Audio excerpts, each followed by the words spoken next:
Muri Zimbabwe tinokuchingamidzai zvekare kune chimwe chirongwa pano Zim Facebook Secrets and Confessions. Tadzoka zvekare nemamwe messages. Regedzai tibva tapinda messages edu atadzoka takakubatirai. Message edu yekutanga yakamira sekudai so zvakangooma hazvo vedu we. Hanzi mukomana chimakadii zvenyu, ndinokumbirawo kuti muge muchindiposterawo nyaya yangu makavikawo chitupa changu. Ininiwo ndakaenda kuSouth Africa mainge muri mugore ra 2011 ndobva ndachizosangana neumwe musikana uyo wandakazotanga kufambidzana naye. Ini ndainge ndichifungidzira kuti ainge ari musikana, asi chandainge ndisina kuziva ndechekuti iye ainge akatoroorwa ndokubva achizotiza murume wake akauya kulocation kwandainge ndichigara. Ndakamupfimba ndikazotanga kugara naye. Zvino ndainge ndichishanda security guard. Usiku mukomanashi murume wake ainge ava kutouya achitorara kumba kwangu. Makuseni otomuka achitoenda kubasa because inini ndaiwanzo kuzosvika ku location somewhere kuma past 8. Iyewo mudzimai anenge aenda kubasa uye zvekare nemurume wacho anenge aenda kubasa. Weekend murume uyu aizotoenda zvake kumba kwake. He was living rent free, food free. Mufunge zvenyu. Ndakazofinda out mushure mekunge nerimwe zuva ndaenda kubasa, yainge iri weekend. Saka ndasvika kuya ndakafonerwa nemurungu ndikanzi yainge iri off, saka ndainge ndisina kuziviswa in time. Pandakadzokera ku location ndichinosvika pamba ndobva ndachizonzwa vanhu vachitaura mumba kunopinda mumba. Murume wacho ndokubva atiza. Mukadzi ndokubva achizotanga kuchema akandiudza kuti iye ainge achimanikidzwa kuita bonde neex. Ndakamuregerera because ndainge ndichimuda, but akazondirova nepaper number 2 because ndakazoti ngatiunganidzei mari, kana taunganidza mari tobva tachizoenda kumusha. Ndava kuti zvimwe kuda kana tikabva muSouth Africa tikadzoka kunoku kuZimbabwe tinokwanisa kuzonzwisana nekuwirirana. Ndokubva achizobvuma. Takashanda tichiunganidza mari. Takashanda kwe5 months tichingorarama nemabasic chete, kudya sadza nemazai, dzimwe nguva neacha, kuri kusevha mari chete. Asi after tashanda mudzimai ndokubva achizonditiza nemari. Ndakarwadziwa mukoma.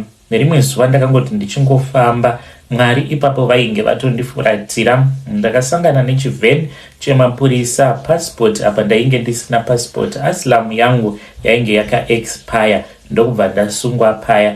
Mushure mekunge ndasungwa mukoma, ndakabva ndachizodzoswa kunoku kuZimbabwe, ndikabva ndachizotanga kutambudzika. Kwedu kumusha kumasvingo ndiko kwandakasvikira, ndikabva ndachizodaidzwa namukoma wangu avo vainge vachigara muchitungwiza. Mukoma wangu ndainge ndakatombogara navo kuJoni, vainge vachiita zvekuvaka. Ndokubva vachizouya kumusha, vainge vachikuita zvekuvaka, vakati muning'ina uya tinge tichishanda. Ndakabva ndachizotanga kushanda namukoma wangu tiri vaviri, ndichitopiwawo zvimari, upenyu hukatotanga kutosununguka. Fast forward nerimwe zuva takazoti tichivaka panext door pacho painge paine sowe rainge riripo. Takaendawo pasowe paya tichida kuti tinge tichibetserwa. Ndopatakaudzwa kuti mumuri mune mweya wengozi. Saka ngozi iyi inonzi ndeya gogo vedu, but gogo ava vainge vari mudzimai wemuning'ina wasekuru vedu. Saka vainge vari headmaster pachikoro. Vakazobata gogo vaine chikomba. Mushure mekunge vabata gogo vaine chikomba, zvinonzi vakatora mugoti vakatanga kukomerera musikarudzi yavo gogo kusvika vachizofa. Vakaupinzira vakatanga kuurova nesando. Apa hanzi vainge vakasunga gogo pambedha, vakati rimwe gumbo uko rimwe gumbo uko, vachivakomerera mugoti uchipinda musikarudzi mavo. Ndokubva vachizotiza. Vatiza anonzi vakazongowanikwa vakafa. Hazvizivikanwi kuti vakanwa poison here kana kuti kwete. Saka ngozi iyoyo ndiyo yainge ichinzi zvino yava kumuka nekuti yakazonotsipikiwa nanasekuru nemadzikoma nevanin'ina vavo, zvekare nemadzibaba edu vakazotsipika zvekare mweya wagogo. Saka ndo wainge wava kukonzeresa matambudziko ose awo atainge tichisangana nawo, uye zvekare ini handisirini wekutanga kuurirwa nemukadzi. Izvo zvainge zvichikonzereswa nemhepo yagogo, vainge vachida kuti varoora varambe vachingofira mumhuri yekwedu vachiita zvekupondewa. Mukoma wangu avo vandainge ndichitoshanda navo, naivowo vainge vakatombohurirwa nevakadzi vaviri avo vavakagara navo, zvekare vakazopodza vaponda umwe wacho vakamuuraya zvakaipisisa, vakatombogara mujeri kuSouth Africa.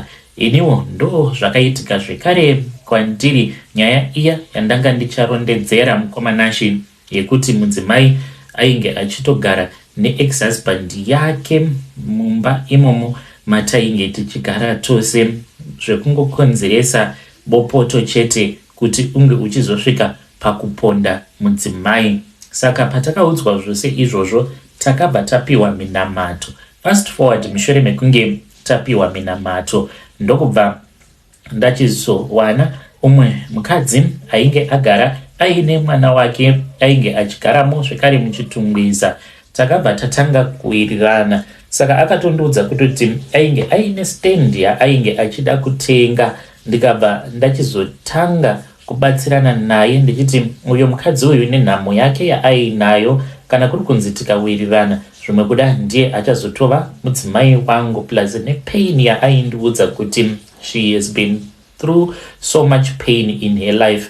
Ndikati mukadzi akadaro anoziva kuchengetedza marriage yake, kondaikuzivei kuti ainge atoriwo pakutotsvaka.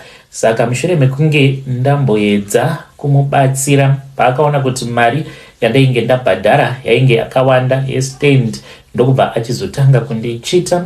Zvekare ndakamubata aine chikomba, ndokubva ndasiyana naye. Ndakazodzokera kwavari madzibaba vaya, apa ndainge ndiri ndega. Zvino ndikati madzibaba, nyaya iya yamakambotaura zvechokwadi ko zvino zvindazobvuma. Paya ndainge ndiine doubt mumwoyo mangu ndichingoti zvimwe kuda vakadzi vacho vatinoroora ndivo vanenge vari nzenza. Ndokubva madzibaba vaya vazoti vainge vachida kundivakira munamato, vakandivakira munamato. Asi chakandinetsa mukoma ndechekuti vakati paifanira kuti pange pachizoitika kudeuka kweropa. Ndikati kumasowe kunoitwa izvozvo, asi sezvisinei vakanditi ndinge ndichitsvaka mbudzi. Vakanditi kana usingakwanisi kutenga iri mbudzi, unofanira kuti unge uchizotenga huku dzinokwana idzo kuita 10 dzatinonourayira musango, tobva tadzisiyamo musango imomo. Vakanditi asi kana tikatenga mbudzi tinoiurayira pano pasowe. Mukoma, ndainge ndiine kamari kandainge ndiinako, sezvo ndainge ndiripo pakuda kugadzirisa upenyu hwangu. Ndakabva ndati pano zvino ndoita sei? Ndikabva ndati Mwari ndibatsirei. Ndokubva ndachizotenga mbudzi. Ndivo vakatondiperekedza tikatoenda tikatonotenga mbudzi tiri vaviri. Takazosiya mbudzi iyi pamba pavo, vakanditi ndige ndizouya kumba kwavo usiku. Ndakazodzokera kumba kwavo kuma past 10.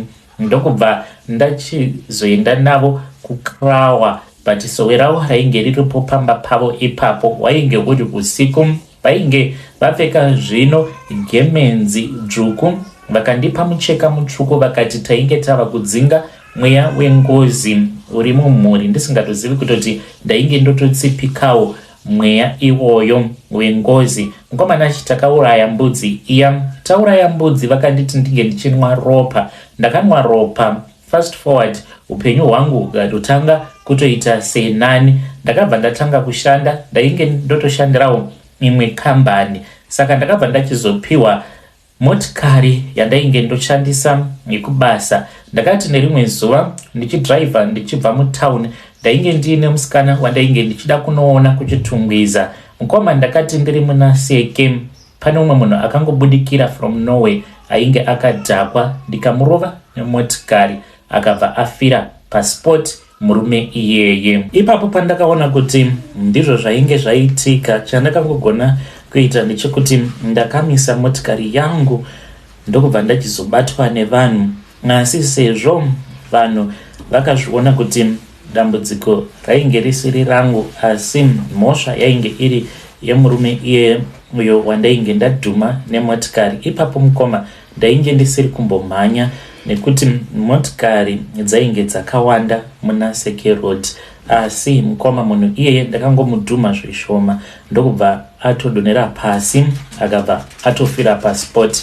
Ndakasungwa ndikaenda kujeri, asi nekuda kwekuti mawitness ainge aripo ainge akawandisa, zvekare painge patori neimwe motikari yemapurisa yainge iri kumashure kwangu avo vakaona zvose zvakaitika, because varume ava vainge vari vaviri vainge vachinetsana, vose vainge vakadhakwa. Saka mumwe wacho akati achitiza achikrosa road ndokubva ndamurova nemotikari. Mukomanashi pandainge ndiri mujeri ndaitomuona murume iyeyo achiti ndinoda kuti unge uchienda kuhama dzangu unge uchinoripa. Dzimwe nguva mukomanashi aitokwanisa kuuya ndiri mujeri kudaro otonditora, ndobva ndatoona kuti ndinenge ndava mumotikari. Ndiri mumotikari kudaro ndichidhiraivha motikari ndichienda kuchitungwiza, ndaizomuona zvekare ndichitomutsika nemotikari. Hope idzi ndaingoramba ndichingodzirota nguva dzose. Ndakasvika pakuonda nekuti ndaiti ndichidya paya patinenge tichidya, murume iyeye aiuya kwandiri obva anditorera chikafu.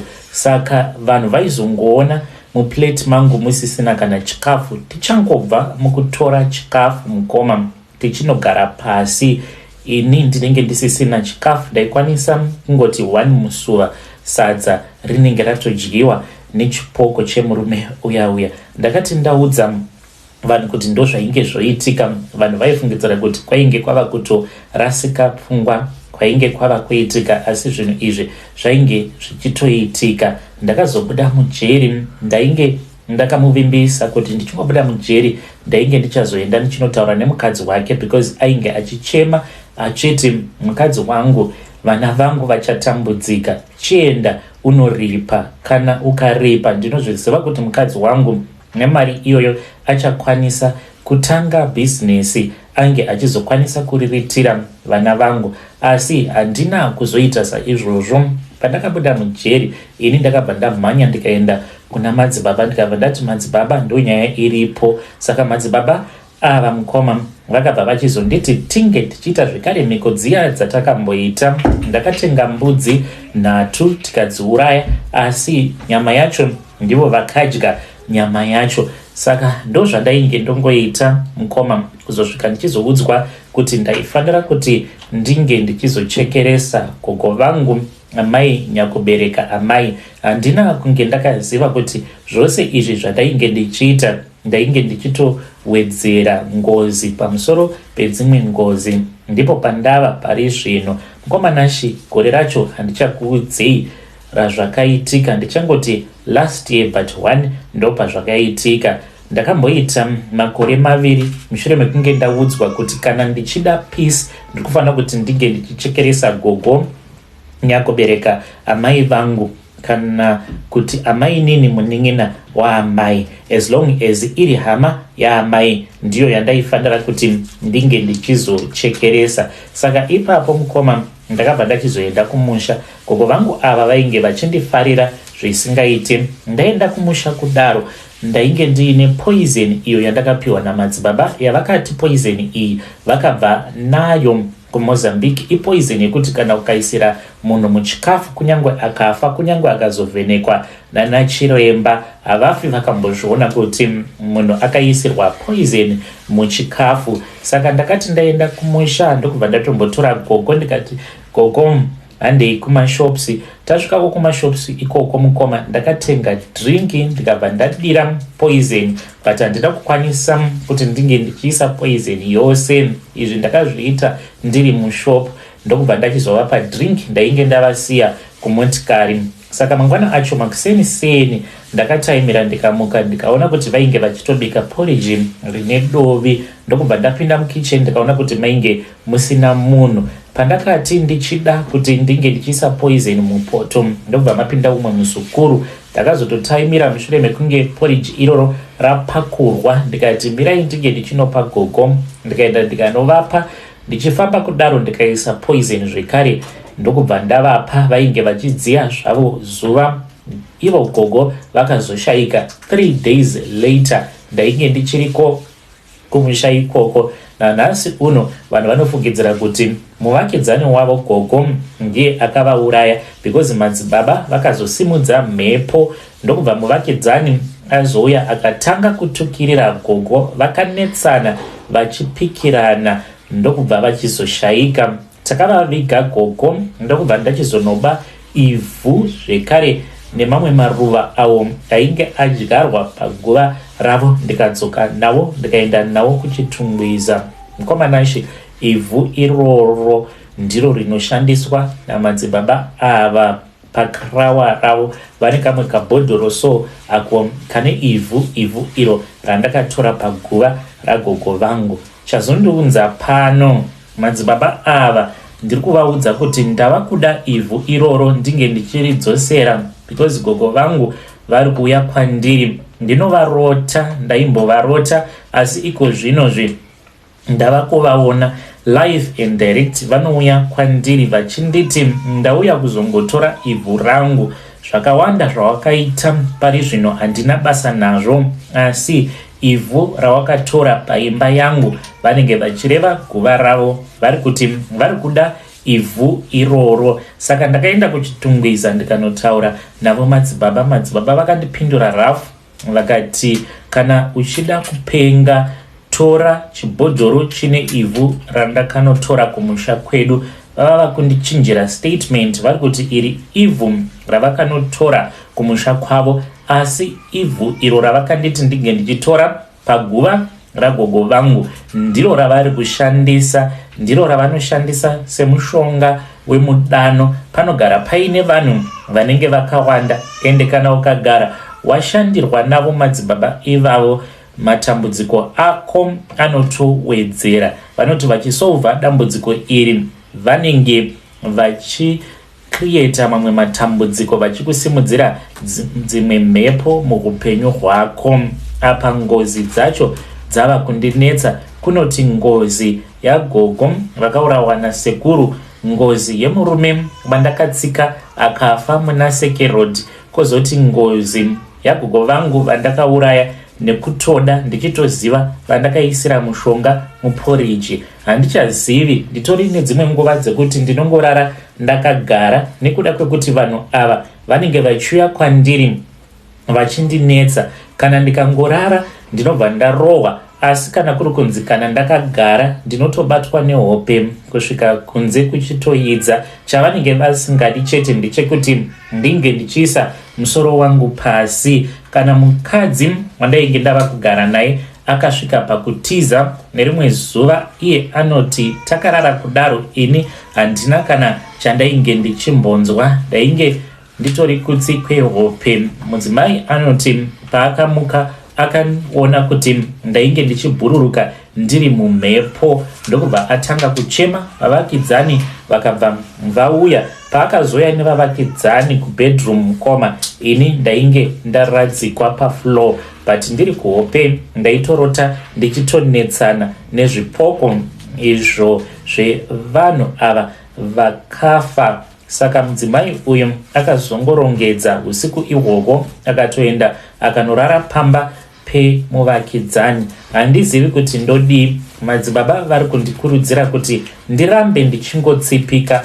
Manje ini ndiri kutya kuti kana ndikaramba ndichingotsipika, ngozi idzi zvinokwanisa kuzondinetsa in the future. Kana iri semari, ndiri kuita mari yakawandisa. Madzibaba vakandigadzira zvekuti ndine rimwe laki risingaiti, but vari kushandisa mweya wagogo vangu vachishandisa ivhu repaguva ravo semudano. Please ndibatsireiwo mukoma. Muri Zimbabwe ndo message iyo yandakatumidzirwa ichibva kuna mukoma vedu. Zvakangooma nazvo vedu we. Hey, yapakaipa, ngatizamei kuti tinge tichitaura navo mukoma vedu ava mucomment section.